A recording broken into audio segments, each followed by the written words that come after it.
Genesis 24:32-36.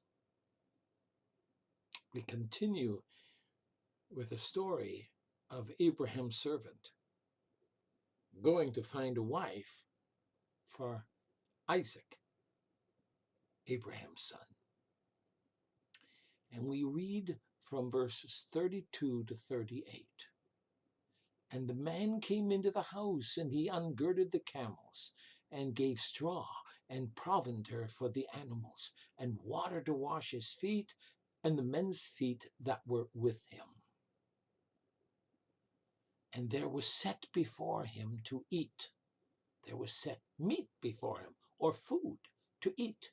But he said, I won't eat until I've told my errand. And Laban said, speak on. And he said, I am Abraham's servant. And the Lord hath blessed my master greatly, and he is become great. And he hath given him flocks and herds and silver and gold and manservants and maidservants and camels and asses, donkeys, And Sarah, my master's wife, bore a son to my master when she was old. And unto him hath he given all that he hath. And my master made me swear, saying, Thou shalt not take a wife to my son of the daughters of the Canaanites, in whose land I dwell. But thou shalt go unto my father's house and to my kindred, and take a wife unto my son. Wow. He repeats the story that we've covered so far. But you see, it came in the form of personal testimony.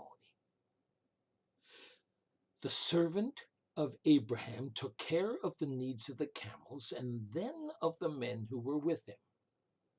Lastly, he was given food to nourish him after the long 800-kilometer journey. It's quite a journey if you are on camel. But he refused. In modern English, he said, I'm not going to eat until I tell you why I'm here. Laban then encouraged him to tell his story. See, personal testimony is really a powerful thing. He started off with, I am Abraham's slave. Now, how does that impress you? No, he has no rights. He's a slave. That was what this trusted servant really was. The word servant really doesn't capture what was really said and described. He was Abraham's slave by choice. He was faithful to his master. He continued with his story. The Lord hath blessed my master greatly, and he's become great. And he has given him flocks and herds and silver and gold and menservants and maidservants and camels and donkeys and who knows what else.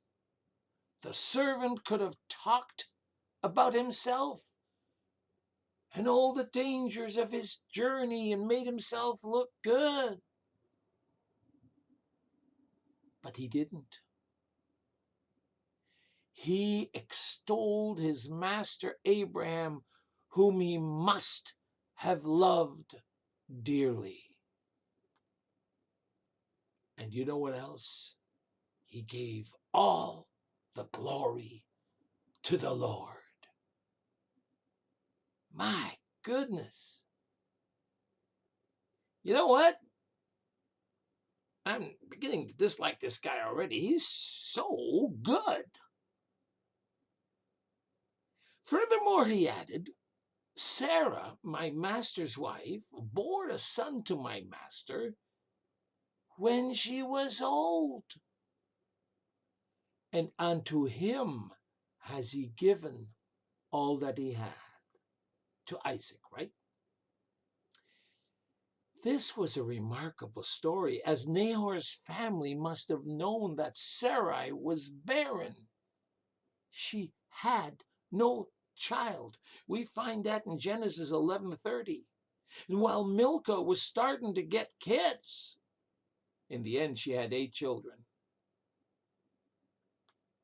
Sarah had 0. 0.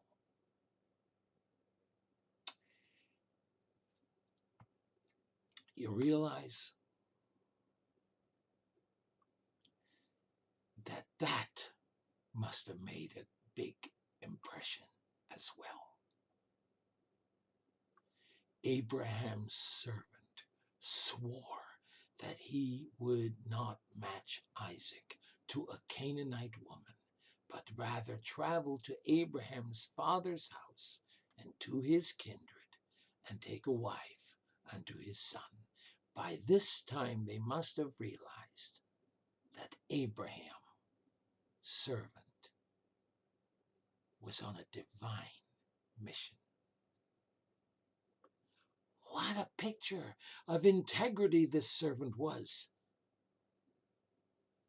Abraham was unreservedly his Lord, even when he wasn't there. Shouldn't we, in like manner, when we call Jesus Lord, be bound to him? And how far would we go in total obedience if God asks us to do something, just like Abraham asked that servant to do something? You know, there's a lot to be learned from that servant